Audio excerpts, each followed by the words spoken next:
In today's episode, I'm sharing the 7 Bible verses that guide me through the ups and downs of my daily life as a stay-at-home mom and homemaker. So whether you've been feeling overwhelmed or maybe you need a little bit of direction, these scriptures that I'm about to share with you have been my compass. They are the verses that I find myself always circling back to. So let's get into it. Are you an overwhelmed stay-at-home mom struggling to keep your home organized and cozy while balancing endless tasks? Do you feel like no matter how much you do, it's never enough? Are you constantly comparing your life and home to others on social media? If you're feeling lost in your role as a homemaker and mother, you're not alone. Welcome to Modern Homemaker Mom, the podcast that provides simple homemaking strategies rooted in biblical principles. Each episode offers real-life solutions to help you confidently create a peaceful, inviting home. From managing your time and priorities to decluttering, organizing, and building healthy habits, you'll learn how to organize your home and life with purpose. I'm Jynae Schmidt, a wife, mom, and homemaker just like you. I know what it feels like to be overwhelmed by the daily demands of running a household while trying to nurture your family and maintain a sense of peace in your home. Through my own journey of learning homemaking skills and living out my calling as a wife and mother, I have found freedom in embracing these roles with joy. Now I'm here to help other stay-at-home moms do the same without the stress. It's time to confidently step into your calling and create a home that reflects God's love. Let's build a home that you and your family love, one step at a time.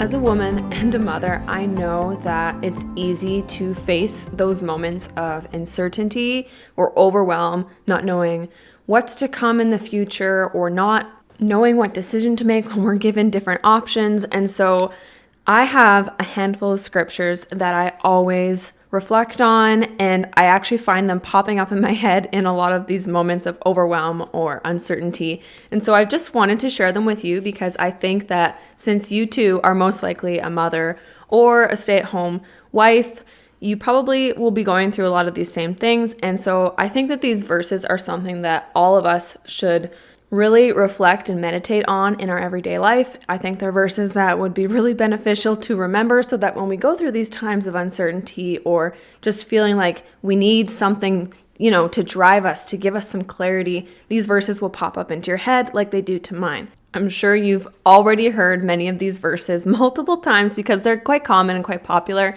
But sometimes I feel like we don't actually hold on to and grasp a verse. Like they'll come through our minds lots, or the preacher will say it at church, or our friend will remind us of it one day when they're trying to share a bit of encouragement to us.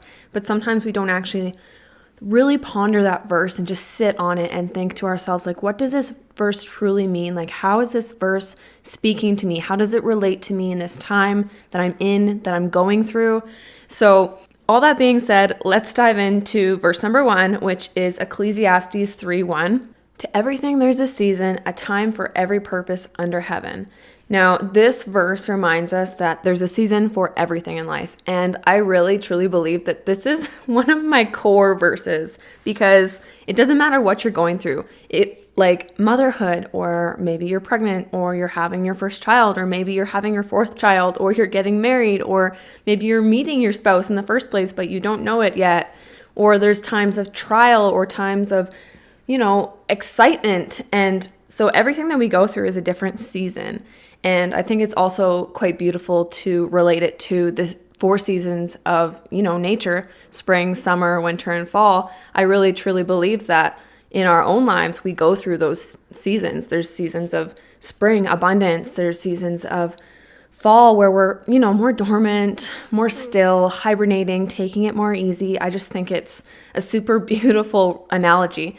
And sometimes it's really easy to get caught up in that comparison trap when we look at what other people are going through and the things that are happening in their life. Like maybe they just got a new car and it's something that your family can't afford, or maybe they just announced that they were pregnant. Meanwhile, you have been trying to get pregnant for months and it's just not been working out. Like, I feel you on this, and I struggle with this myself sometimes, but that's why this is one of my core verses that often comes up into my head and that God reminds me of. It's, I have you in a season right now, and this is a season I want you to focus on and reflect on. And we never know like how long these seasons are going to be. They could last a week, they could last months, even years.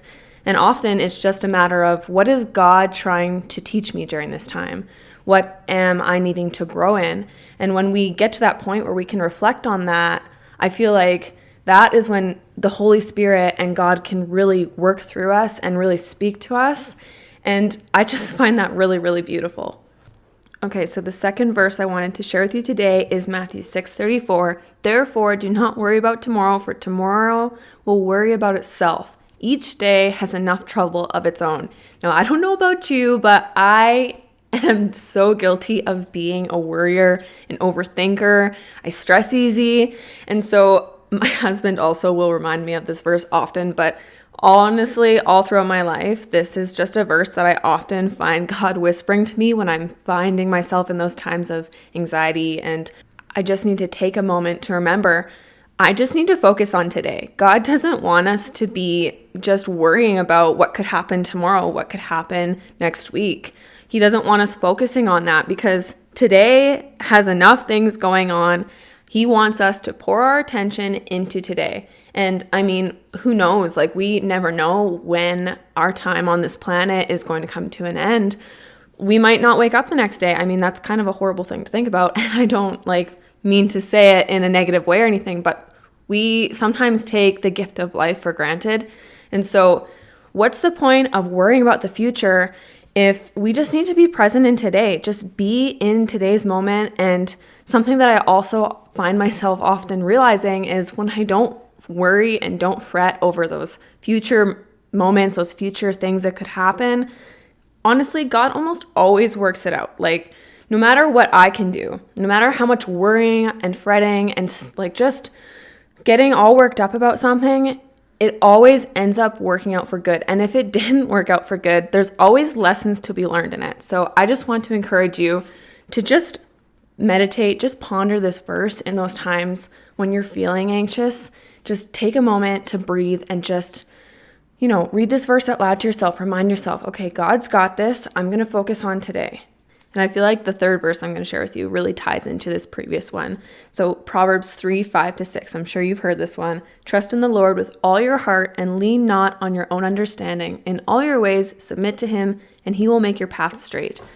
This verse is just a super good reminder that we need to trust God in everything, even the daily mundane decisions and challenges that we face as moms, as homemakers, as wives. Just remember to acknowledge that he is going to provide direction and clarity for you when you need it most.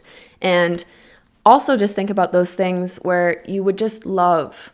I'm going to go back to that example I gave of the mothers out there who really they yearn for a child. They struggle to get pregnant. God knows your desires. He knows your heart. And if you trust in him, you keep your eyes focused on him, keep your feet on that straight and narrow path, he will give you the desires of your heart. It's just a matter of time. And I also remind myself that God's timing is not my timing. So hold on to that. Or if finances is something that you or your family, your husband and you find yourself worrying about, just remember this verse. The Lord is going to direct your paths, and he's going to make those paths straight. He is going to provide for you. But one thing I will say is we have to meet him halfway. We can't just expect God to just lay it all at our feet, to just hand it over to us. We have to do some part of the work. So you can have all the faith in the world, but if you're not doing your part and meeting God halfway, he can't just hand it over to you. I mean, sometimes he does, don't get me wrong, but you do need to do the work. So if you're, for example, worried about how am I going to pay for the car payment next month? You can't just expect that God is just going to hand over that money that you need. You need to think, okay, how can I be resourceful here? What can I maybe sell in my home that we don't need? What could we list on Facebook Marketplace? Maybe I could, sell some extra eggs from the hens or go clean someone's house for an afternoon. Be diligent in that. That's your way of meeting God halfway, and he can do the rest. So I just wanted to quickly touch on that too. I mean, this is almost a can of worms, and it's a huge topic, but I just wanted to quickly remind you that, don't get me wrong, there have definitely been times in my life, for example, where God just literally did all of the work. He just handed it over, and it was amazing. It was like a huge blessing and a miracle. So I'm not saying that that's not possible. What I am saying is, if you can, when you're sitting in these times of uncertainty, do your best to meet him halfway.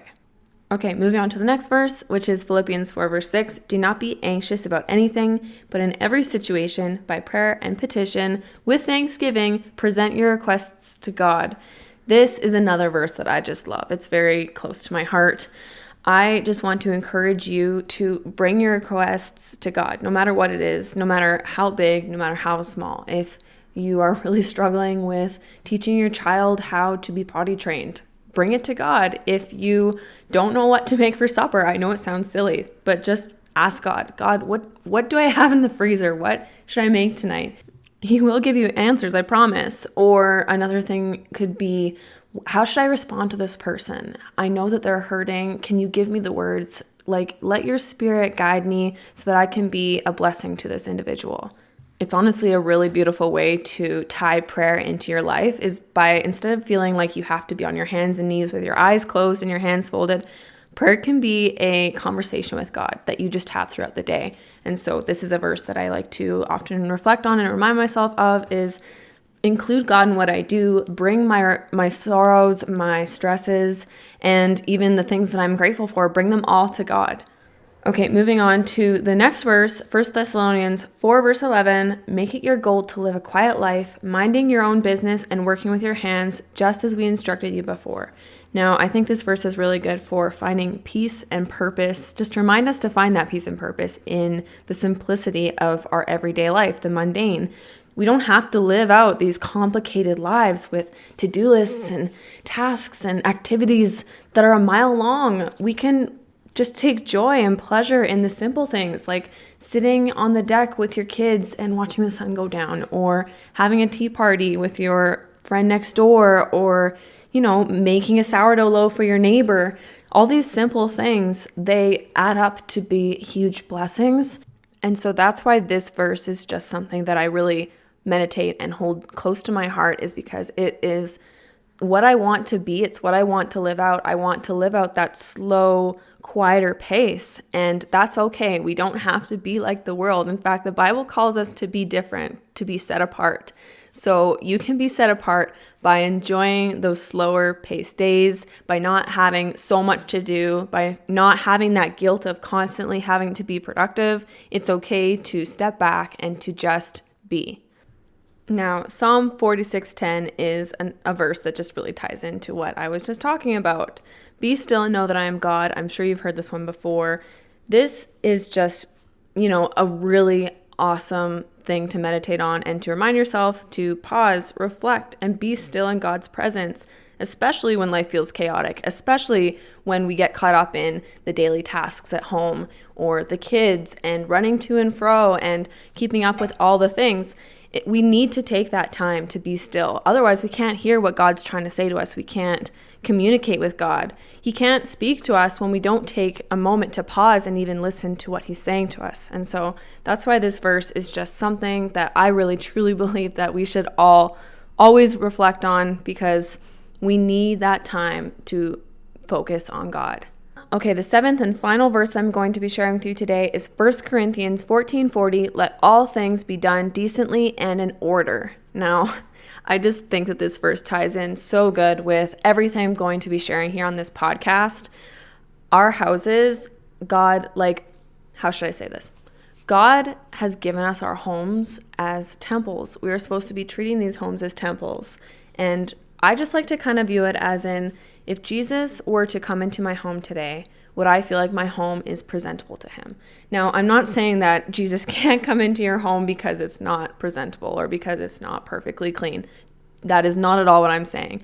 I just like to keep my home tidy because I think it really reflects, the kingdom of God and how heaven would be and how God would have things. God would have things in order. He would have organization. And also, you got to think about why would we need organization? Why should our homes be clean? I mean, first of all, cleanliness is just important. I don't even need to explain that. But having a home that's clutter-free really reduces so much anxiety. It reduces stress. It reduces overwhelm. I mean, the list goes on. And so that's another reason I find keeping my home tidy and put together important. It also brings a lot of peace to my family. And that's just something that I want my husband, my children to feel is I want to give them a sanctuary. I want to give them that heaven on earth. And so That's why I find this verse to be really important, is it's just a reminder to keep everything in decency and order. When you feel overwhelmed, just reflect. Is this reflecting 1 Corinthians 14:40? Is my thoughts in decency and order? Are my actions in order? Like, it really applies to so many different things in our life. So I would encourage you to reflect on this verse as well. Okay, to wrap everything up, all the verses that I've shared with you, the first verse was Ecclesiastes 3 verse 1, there's a season for everything. The second verse was Matthew 6:34, think not about tomorrow, just worry about today. The third verse I shared was Proverbs 3:5-6, acknowledge him and he will direct your paths. The fourth verse was Philippians 4 verse 6, in everything by prayer and supplication, let your requests be made known unto God. The fifth verse that I shared was 1 Thessalonians 4 verse 11, lead a still and quiet life. Then I shared Psalm 46:10, be still and know that I am God. And then finally, we talked about 1 Corinthians 14:40, have everything in decency and order. Okay, so it doesn't stop there. I actually want to challenge you to pick one of the scriptures that we talked about today that most resonated with you and meditate on it this week. I want you to incorporate this verse into your daily routine, whether it's through prayer, journaling, or simply just reflecting on it during those quiet moments that you get. And if you're feeling extra fancy, you can share what you're focusing on this week, what you chose to work on, with me on Instagram and tag me at Her Stable Home. I would love to hear about which verse that you picked and how you're applying it to your life, how it's affecting your daily routine. And I would also love to be a supporter of you, be your cheerleader, encourage you in this. So like I said, if you feel extra fancy, tag me on Instagram at Her Stable Home. Well, that's all I have for today. Thanks for listening to me today, friend. I'm so happy that you're here. And until next time, I'll see you in the next episode. Before you go, if this podcast has encouraged or helped you in any way, the best way that you can show your support is by subscribing to the show and leaving a written 5-star review. Your words truly make my day and remind me why I love sharing here. You can also snap a screenshot of this episode and share it with a friend or post it to your Instagram stories. Make sure to tag me at Her Stable Home. Thanks so much for listening, friend. I will see you next time.